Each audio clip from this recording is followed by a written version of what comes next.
Mr. President, today in every corner of our country and across my state in Washington, countless students are taking part in a walkout in common support of reforms to combat gun violence. I stand in solidarity with these students who are trying to provide an example of why we must make progress on this issue. No student should fear for their life while attending school, and I will continue to work on solutions here to curb gun violence. We in Washington have been able to make progress by passing initiatives to close gun show loopholes and to move forward on extreme person legislation.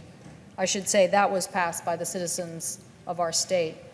We should look at the example of Washington's initiatives and the success we've made in our state in curbing gun violence as common sense solutions that should be considered here in Washington, D.C.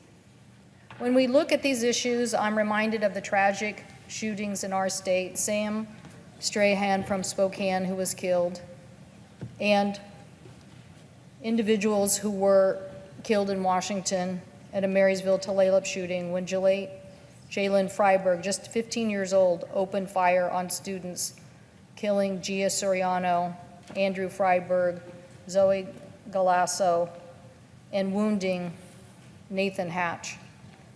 These tragedies are more than we can take at our schools.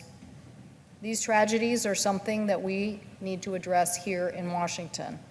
And I stand with the solidarity of our students who are trying to address these issues and address our nation's need to come together and provide better solutions to protect our students. I thank the President, and I yield the floor.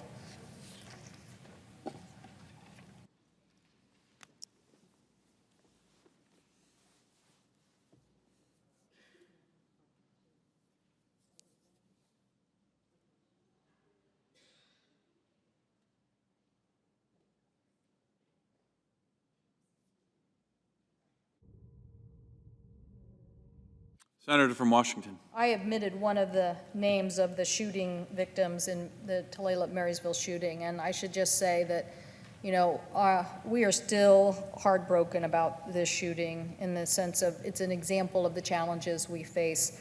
A young man who took his father's gun, who never should have had the gun to begin with because he was on a domestic violence restraining order, but yet was still able to go to a store and get the gun, keep the gun in the home, and then when the young student was able to take that to school and gather his friends.